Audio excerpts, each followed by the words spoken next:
हम जो श्रीमद् भगवद गीता आपके लिए प्रस्तुत कर रहे हैं, उसे तैयार करने और आप तक पहुंचाने में अत्यधिक समय, श्रद्धा और मेहनत लगती है।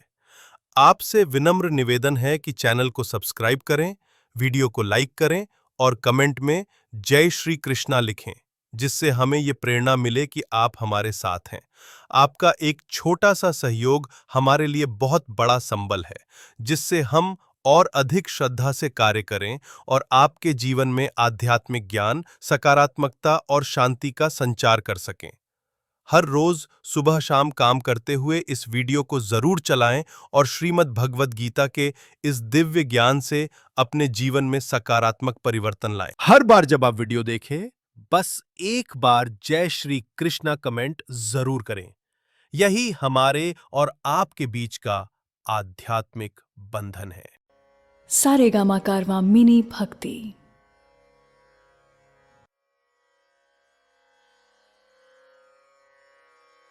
भगवद गीता अध्याय 13।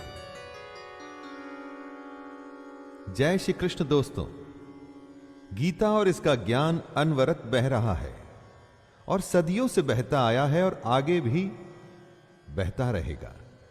लेकिन हमारी कोशिश है कि इसको आपकी ही भाषा में ऐसे प्रस्तुत करें कि यह आपके जीवन का हिस्सा बन जाए। मैं शैलेंद्र भारती अब भगवद गीता का 13वां अध्याय शुरू करता हूं, जिसका कि नाम है क्षेत्र क्षेत्रज्ञ विभाग योग।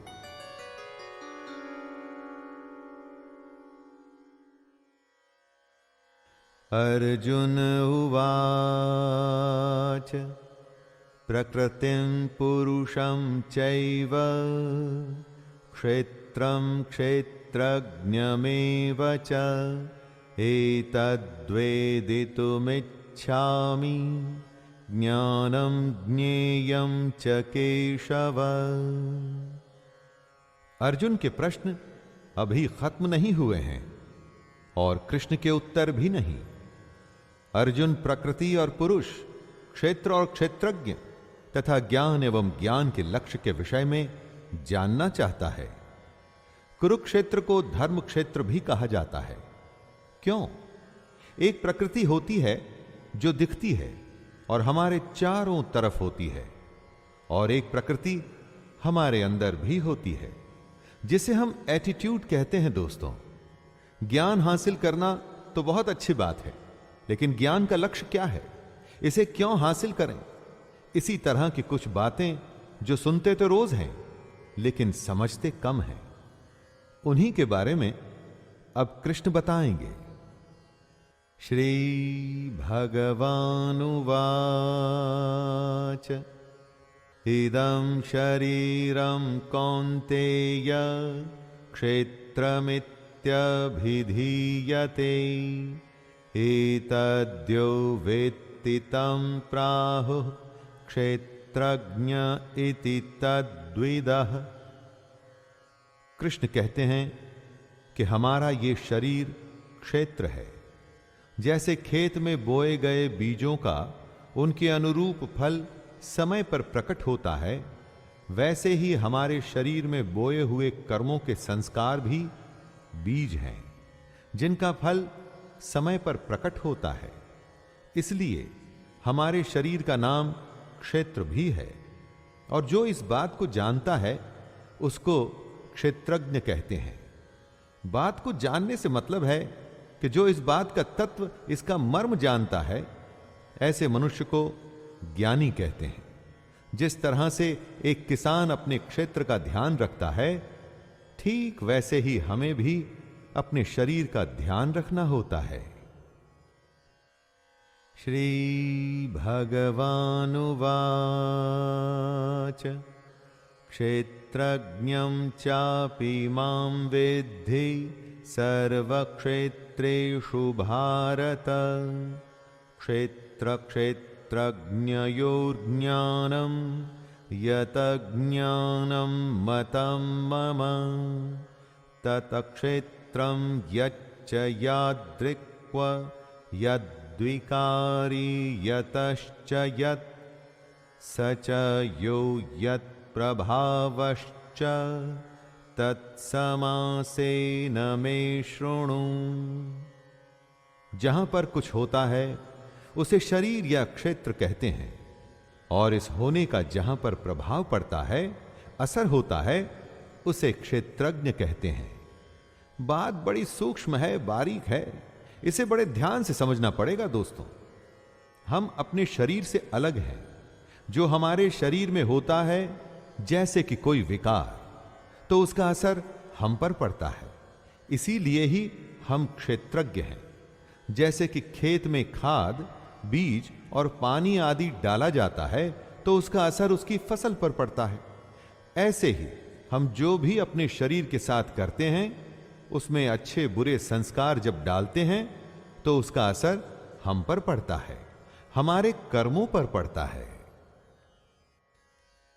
ऋषिभिर्बहुधा गीतम् छन्दोभिर्विविधैः पृथक् ब्रह्मसूत्र पदश्चैव हेतुमद्भिर्विनिश्चितैः।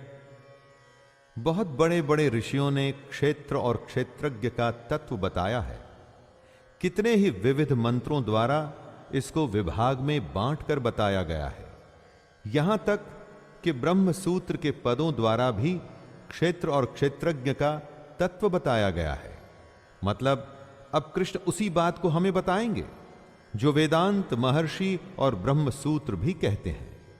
गीता सारे उस ज्ञान का संचयन है जो हमारे वेदों और उपनिषदों में समाहित है।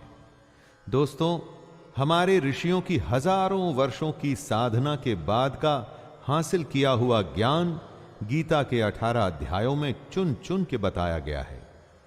इसी बात की तरफ कृष्ण इशारा कर रहे हैं। महाभूतान्यहंकारो बुद्धिरव्यक्तमेव च इंद्रियाणि दशैकं च पंचचेन्द्रियगोचरः इच्छा द्वेषः सुखं दुःखं संघातश्चेतना धृतिः एतत् क्षेत्रं समासेन सविकारमुदाहृतम्। कृष्ण क्षेत्र के बारे में बताते हुए कहते हैं, 5 महाभूत यानी कि अग्नि, जल, वायु, आकाश और पृथ्वी इस क्षेत्र का स्वरूप है। 5 महाभूत के साथ अहंकार, बुद्धि, हमारी मूल प्रकृति तथा 10 इंद्रियां ही वो विकार हैं जिससे हमारे इस क्षेत्र का स्वरूप बनता है। इसी स्वरूप में एक मन और 5 इंद्रियों के विषय अर्थात शब्द, स्पर्श, रूप, रस और गंध भी शामिल है। इन सब के अलावा इच्छा, द्वेष, सुख, दुख, स्थूल देह का पिंड, चेतना और धैर्य भी क्षेत्र के विकार हैं। दोस्तों, जिन जिन साधनों से हम इस दुनिया से डील करते हैं, एक तरह से वो सारे विकार माने गए हैं शरीर रूपी क्षेत्र के। हमारे इसी क्षेत्र में बोया गया अच्छा या भला संस्कारों के रूप में उगता है। जैसे किसान अपनी खेती काटता है, वैसे ही हम अपने संस्कार, अपने कर्म काटते हैं। अमानित्वम दंभित्वम अहिंसा क्षान्तिरार्जवम् आचार्योपासनं शौचं स्थैर्यमात्म विनिग्रह।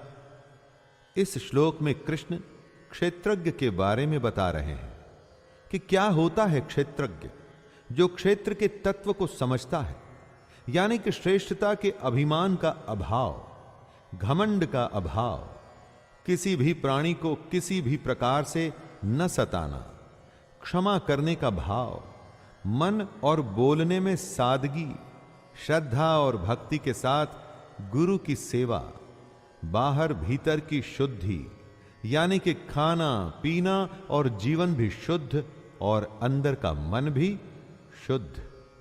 इन सब के साथ में अंतःकरण की स्थिरता भी, यानी कि स्टिलनेस ऑफ द माइंड, क्षेत्रज्ञ होता है दोस्तों। अपने को, अपनी आत्मा को, अपने अस्तित्व को जानना और उसे आचरण में लाना ही क्षेत्रज्ञ कहलाता है। इंद्रियार्थेषु वैराग्यम् अहंकार एव च जन्म मृत्यु जरा व्याधि दुख दोषानुदर्शनम्। क्षेत्रज्ञ की ही परिभाषा को समझाते हुए कृष्ण कह रहे हैं कि इस लोक और परलोक के संपूर्ण भोगों में आसक्ति का अभाव होना चाहिए। हमारे इस लोक के लालच में ही हर कोई फंसा हुआ है। घर, पैसा, आराम की जिंदगी, और इतना ही नहीं, जो इस लोक के लालच से बचा है वो परलोक के लालच में फंसा है, जैसे कि स्वर्ग। इन दोनों लोकों की आसक्तियों से हमें कैसे बचना है, यही क्षेत्रज्ञ है। क्षेत्रज्ञ बनाने के लिए हमें यह भी सोचना जरूरी है कि हम में अहंकार का भी अभाव कैसे हो। जन्म, मृत्यु, जरा और रोग आदि में दुख और दोष क्यों होते हैं, इसके बारे में बार बार विचार करना ही क्षेत्रज्ञ है। असक्तिरनभिष्वंगः पुत्रदार ग्रहादिषु नित्यं च समचित्तत्वम् इष्टानिष्टोपपत्तिषु। जब भी मनुष्य जन्म होता है तो घर होता है, विवाह होता है, स्त्री के साथ संतान होती है, घर में धन आता है, और यह क्रम हर जन्म में निरंतर चलता ही रहता है। इसके बारे में सोचना, क्यों होता है ऐसा बार बार लगातार हर जन्म में? जब कोई इसके बारे में सोचना शुरू करेगा दोस्तों, तभी तो ज्ञान का द्वार खुलना शुरू होगा। अच्छा होने पर खुशी होती है, बुरा होने पर क्रोध आता है। एक जन्म में ही ऐसा हर रोज होता है। ऐसा कब तक चलता रहेगा? सैकड़ों जन्म होंगे तो भी आप इसी दुनियादारी में क्या ऐसे ही फंसे रहेंगे? कब अपने चित्त को सम करेंगे?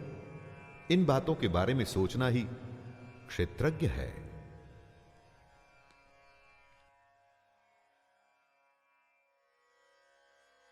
मयि चानन्ययोगेन भक्तिरव्यभिचारिणी विविक्तदेशसेवित्वं रतिर्जनं संसदि। क्षेत्रज्ञ वही होता है जिसमें क्षेत्र के बारे में ज्ञान होता है। कृष्ण उसी के बारे में बता रहे हैं कि आखिर ज्ञान क्या होता है।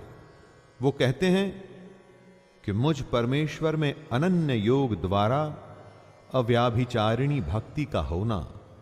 अव्याभिचारिणी भक्ति यानी कि ऐसी भक्ति जिसमें वासुदेव के अलावा और कोई नहीं। ऐसी भक्ति का होना ही ज्ञान है। इसके अलावा एकांत और शुद्ध देश में रहने का स्वभाव और विषयासक्त मनुष्यों के समूह में रहने की आसक्ति का न होना भी ज्ञान है। एकांत सिर्फ योगी को ही पसंद आता है। बाकी जो विषयासक्त लोग होते हैं ना दोस्तों, वो भीड़ में रह के अपनी दुनिया में फंसे रहते हैं। इससे अलग होकर के ध्यान करना ही ज्ञान है।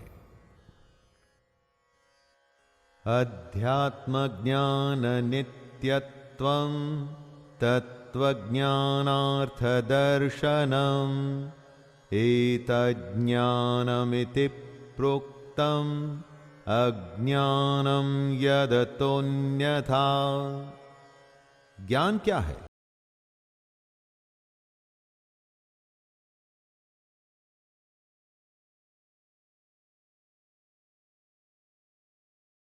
बस आत्मा ही सब कुछ है।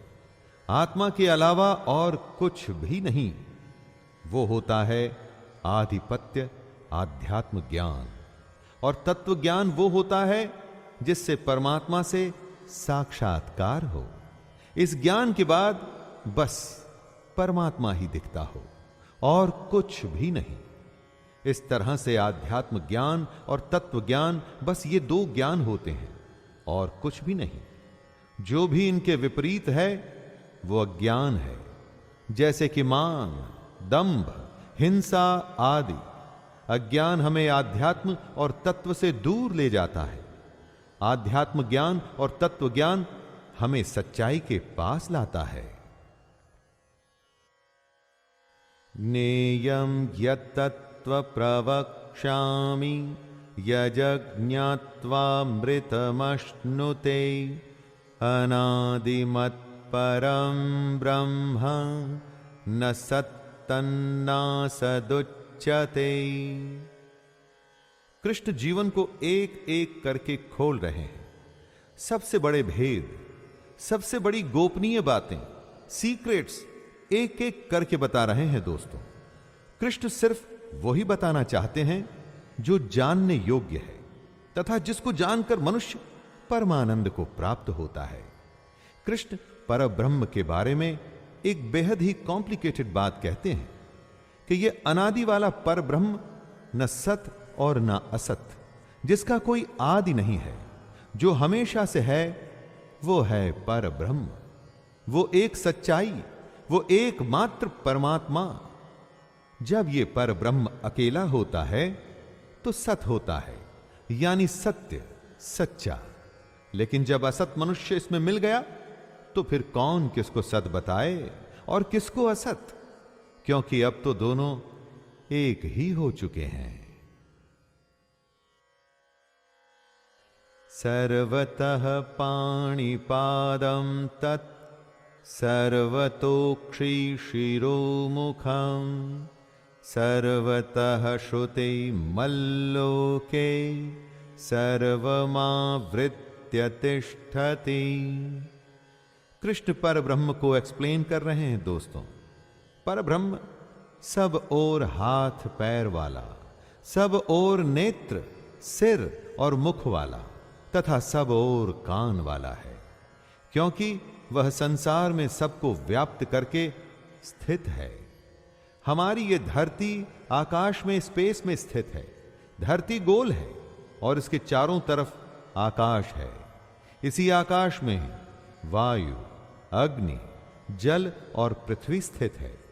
ये आकाश ही इन सब का कारण है। अगर आकाश सबको धारण न करे तो कुछ भी नहीं होगा।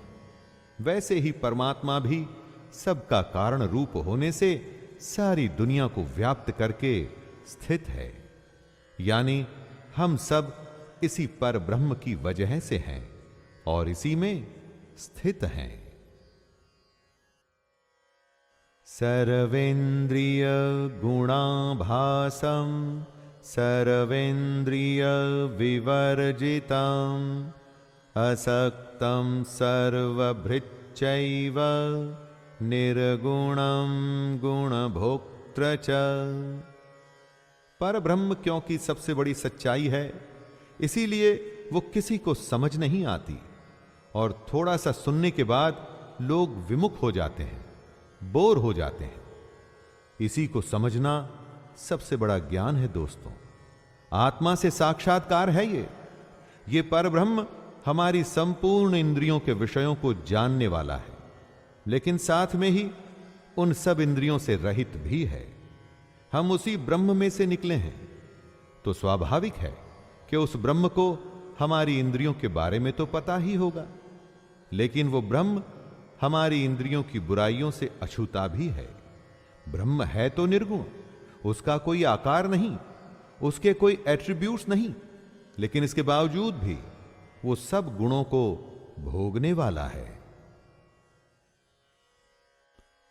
बहिरन्तश्च भूतानां चरं चरमेव च सूक्ष्मत्वात् तदविज्ञं दूरस्थं चान्तिके च तत्। परब्रह्म क्या है वो कृष्ण हमें समझा रहे हैं। ये सारी दुनिया जो हम देखते हैं लिविंग और नॉन लिविंग, ब्रह्म इस सब के बाहर और भीतर परिपूर्ण है। हमारे अंदर उसी का अंश है, यानी हमारी आत्मा, और बाहर तो सिर्फ वो ही है जो अलग अलग रूप में हमें देखता है। कभी स्वयं में, पहाड़ और नदी में इस ब्रह्म को, परमात्मा को देखने की कोशिश करिएगा दोस्तों। यही तो सबसे बड़ा योग है। ब्रह्म को ऐसे समझने की कोशिश करिए जैसे सूर्य की किरणों में स्थित हुआ जल सूक्ष्म होने से हमारे जानने में नहीं आता है। एटमॉस्फेयर में मौजूद मॉइस्चर भी हमें दिखाई नहीं देता। वैसे ही सर्वव्यापी परमात्मा भी सूक्ष्म होने से साधारण मनुष्यों के जानने में नहीं आता है। अविभक्तम च भूतेषु विभक्तमिव च स्थितम् भूतभर्तुच्च तज्ञेयम् ग्रसिष्णु प्रभविष्णु च। ब्रह्म जो है वो बंट नहीं सकता, लेकिन न बंटने के बावजूद भी वो हमारी दुनिया में बटा बटा सा प्रतीत होता है। आपके चारों तरफ जो आकाश है ना दोस्तों, स्पेस जो है वो बटा हुआ नहीं है। आप वहीं पर कुछ घड़े रख दीजिए, स्पेस तो इन घड़ों में भी है। तो जो अभी बटा हुआ नहीं था वो अब इन घड़ों के आकार के अंदर बंट गया। वैसे ही परमात्मा सब भूतों में एक रूप से स्थित हुआ भी पृथक पृथक अलग अलग की भांति प्रतीत होता है। ब्रह्मा, विष्णु और महेश की त्रिमूर्ति को समझाते हुए कृष्ण कहते हैं कि परमात्मा विष्णु रूप से भूतों को धारण पोषण करने वाला और रुद्र रूप से संहार करने वाला यानी शिव जी, तथा ब्रह्मा रूप से सबको उत्पन्न करने वाला है। ज्योतिषामपि तज्ज्योतिस् तमसः परमुच्यते ज्ञानं ज्ञेयं ज्ञानगम्यं हृदि सर्वस्य विष्ठितम्। ये परब्रह्म ज्योतियों की भी ज्योति है। जो भी अग्नि और प्रकाश आप देखते हैं उसमें जो ज्योति है वो वही परमात्मा है। ये परमात्मा बोध स्वरूप है, यानी ज्ञान का स्वरूप है। यही जानने के योग्य है, मतलब इसी को जानने की कोशिश करनी चाहिए दोस्तों। और यह परमात्मा प्राप्त होता है तत्व ज्ञान से। इस दुनिया में बहुत कुछ खरीद के या लेन देन से प्राप्त होता है। परमात्मा को पहले आपको समझना पड़ेगा, वो क्या है, कैसे है, क्यों है। इसी को तत्व ज्ञान कहते हैं। और तत्व ज्ञान हासिल करने के बाद ही परमात्मा आपको हासिल होगा, क्योंकि यह परमात्मा हम सबके हृदय में विशेष रूप से स्थित है। इसकी और कोई जगह नहीं। इति क्षेत्रं तथा ज्ञानं ज्ञेयं चोक्तं समासतः मद्भक्त एतद्विज्ञाय मद्भावायोपपद्यते। हे अर्जुन, इस प्रकार से मैंने तुझे क्षेत्र, ज्ञान और जानने योग्य परमात्मा के बारे में बताया। मेरा भक्त इसको तत्व से जानकर मेरे स्वरूप को प्राप्त होता है। कृष्ण ने बताया कि हमारा शरीर ही क्षेत्र है। जिस तरह से खेत में बीज बोए जाते हैं, उसी तरह से हमारे शरीर में संस्कार बोए जाते हैं, जिसका कि हमको फल मिलता है। उस ब्रह्म का जो अंश हम में और हमारे बाहर है, उसको जानना ही सबसे बड़ा ज्ञान है। और इस ज्ञान की प्राप्ति के बाद रास्ता खुलता है परमात्मा को हासिल करने का। यही रास्ता या तो हम जो श्रीमद् भगवद गीता आपके लिए प्रस्तुत कर रहे हैं, उसे तैयार करने और आप तक पहुंचाने में अत्यधिक समय, श्रद्धा और मेहनत लगती है। आपसे विनम्र निवेदन है कि चैनल को सब्सक्राइब करें, वीडियो को लाइक करें और कमेंट में जय श्री कृष्णा लिखें, जिससे हमें ये प्रेरणा मिले कि आप हमारे साथ हैं। आपका एक छोटा सा सहयोग हमारे लिए बहुत बड़ा संबल है, जिससे हम और अधिक श्रद्धा से कार्य करें और आपके जीवन में आध्यात्मिक ज्ञान, सकारात्मकता और शांति का संचार कर सकें। हर रोज सुबह शाम काम करते हुए इस वीडियो को जरूर चलाएं और श्रीमद् भगवद गीता के इस दिव्य ज्ञान से अपने जीवन में सकारात्मक परिवर्तन लाएं। हर बार जब आप वीडियो देखें, बस एक बार जय श्री कृष्णा कमेंट जरूर करें। यही हमारे और आपके बीच का आध्यात्मिक बंधन है। तो कृष्ण को पाने का है या उस कृष्ण में खुद को विलीन कर लेने का। श्री भगवानुवाच प्रकृतिं पुरुषं चैव विध्यनादि उभावपि विकारांश्च गुणांश्चैव विद्धि प्रकृतिः संभवान्। इस श्लोक में कृष्ण प्रकृति और पुरुष के बारे में बता रहे हैं। प्रकृति और पुरुष, शिव और शक्ति, इन्हीं दोनों के साथ आने से ये दुनिया आगे बढ़ती है। लेकिन क्या है ये प्रकृति और पुरुष? कृष्ण कहते हैं कि अर्जुन, तो इन दोनों को अनादि जान, यानी कि दोनों ही हमेशा से हैं, सनातन हैं, और साथ में हमारे अंदर जो राग द्वेषादि विकार हैं वो भी प्रकृति से ही उत्पन्न होते हैं। किसी के लिए प्रेम या द्वेष जैसे भाव इसी प्रकृति में से आते हैं। और सात्विक, राजसिक और तामसिक 3 गुणों से बने जो पदार्थ होते हैं वो भी इसी प्रकृति से ही उत्पन्न होते हैं। श्री भगवानुवाच कार्यकरण कर्तृत्वे हेतुः प्रकृतिरुच्यते पुरुषः सुख दुःखानां भोक्तृत्वे हेतुरुच्यते। दोस्तों, कार्य और करण को समझिए। कार्य में क्या क्या आता है उसकी लिस्ट जानिए। कार्य यानी 5 महाभूत, आकाश, वायु, अग्नि, जल और पृथ्वी, तथा शब्द, स्पर्श, रूप, रस, गंध। आइए अब करण को जानें। बुद्धि, अहंकार और मन, तथा श्रोत्र, त्वचा, रसना, नेत्र और घ्राण एवं वाक, इसके अलावा हाथ, पैर, उपस्थ और गुदा। कार्य और करण दोनों प्रकृति से ही उत्पन्न होते हैं।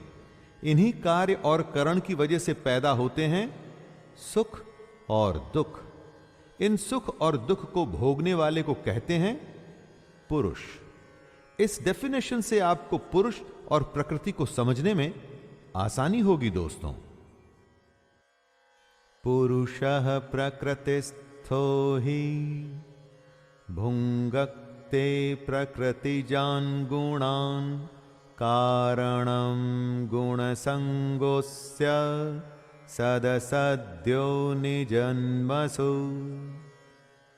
पुरुष प्रकृति के बीच में खड़ा है और प्रकृति से पैदा हुए गुणों को वो भोगता है।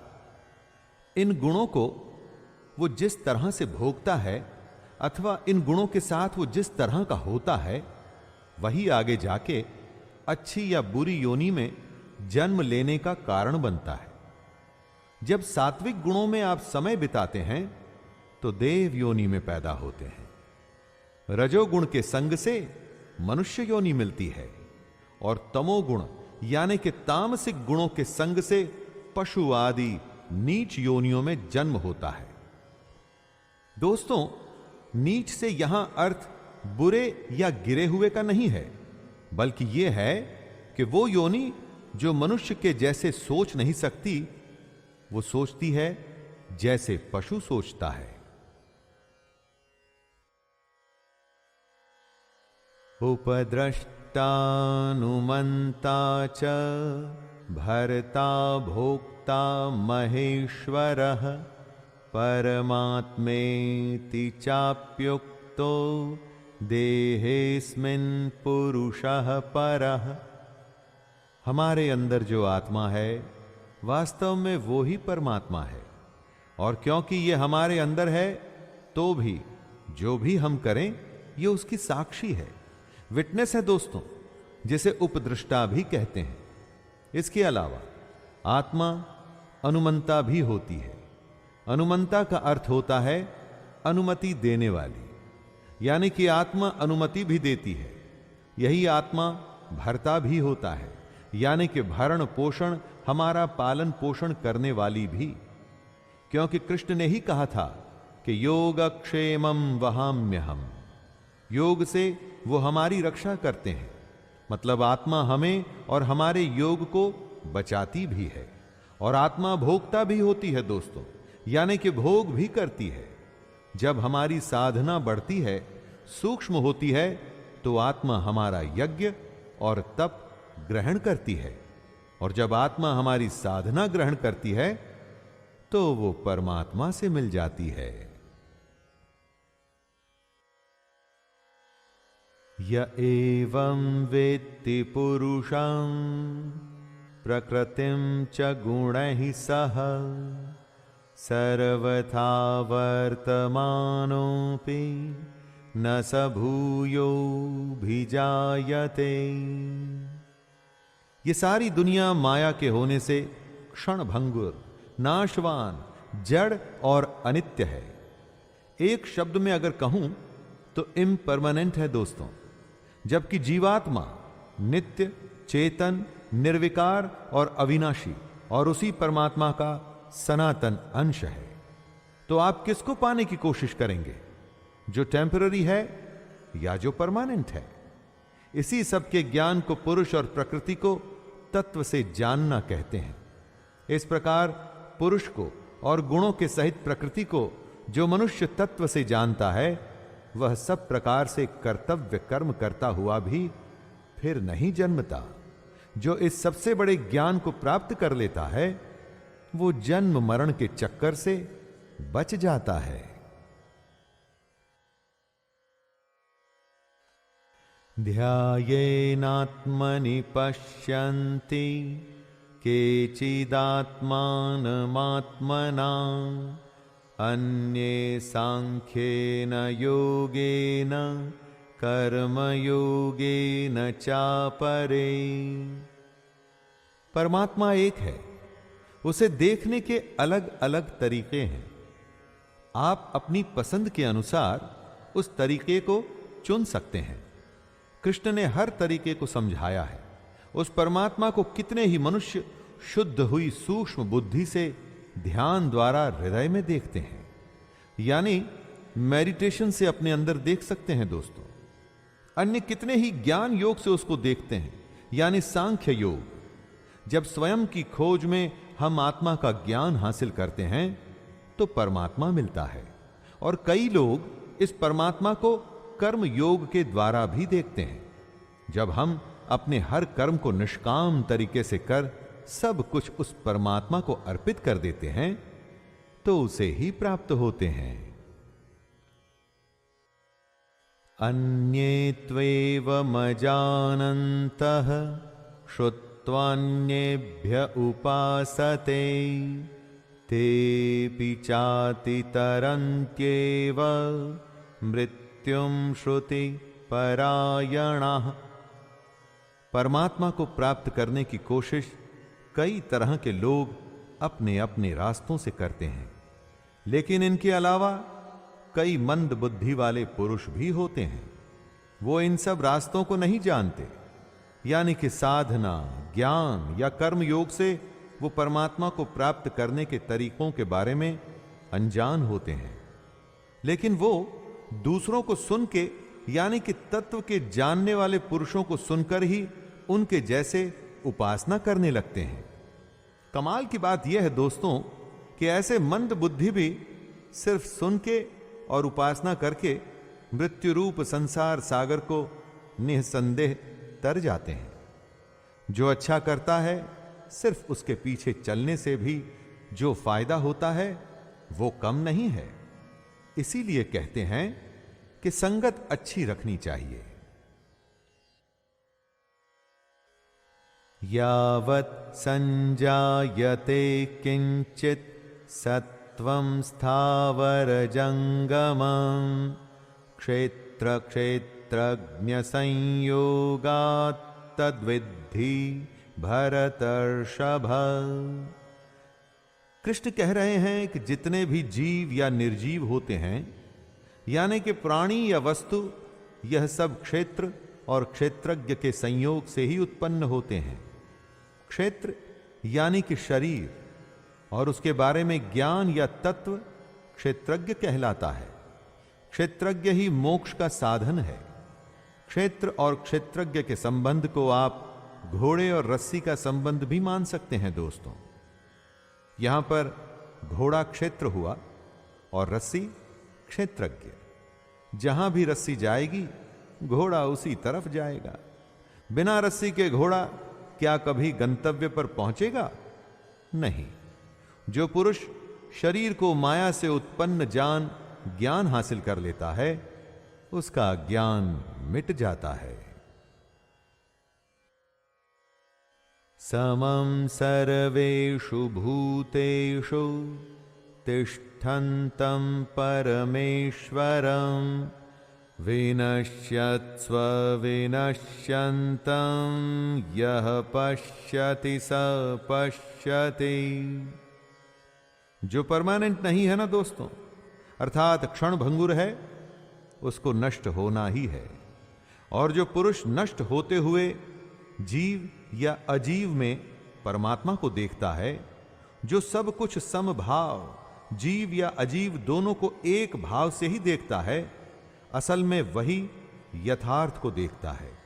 असलियत सिर्फ वही देखता है दोस्तों, जो जानता है कि क्या सच्चाई है और क्या मिथ्या। ये दुनिया जिसमें हम जीते हैं, इतना धन जमा कर ऐसे जीते हैं जैसे कभी मरना ही नहीं।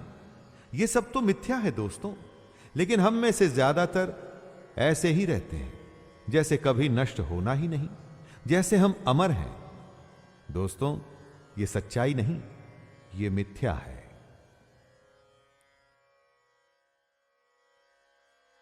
समं पश्यन् हि सर्वत्र समवस्थितमीश्वरं न हि नस्त्यात्मनात्मानं ततो याति परां गतिम्। जिसको हर किसी प्राणी में, हर किसी वस्तु में परमेश्वर दिखे, जो हर किसी को समभाव से देखे, वही ज्ञानी है। हमसे ज्यादातर लोग अपने शरीर को ही सबसे बड़ी सच्चाई मानकर एक झूठी दुनिया में जीते रहते हैं। इस दुनिया में फंसे रहते हैं और फिर एक दिन आत्मा हमारे शरीर में से निकल जाती है और हमारा ये शरीर नष्ट हो जाता है। उसके बाद कोई दूसरी योनि, कोई दूसरा शरीर मिलता है। अज्ञानी का ये क्रम आना जाना लगा ही रहता है दोस्तों। जो जितना बड़ा अज्ञानी होता है, वो उतने जन्म बर्बाद करता है। लेकिन ज्ञानी सब में परमेश्वर को समान देखते हुए अपने जीवन को नष्ट नहीं करता, इसीलिए वो परम गति को प्राप्त होता है।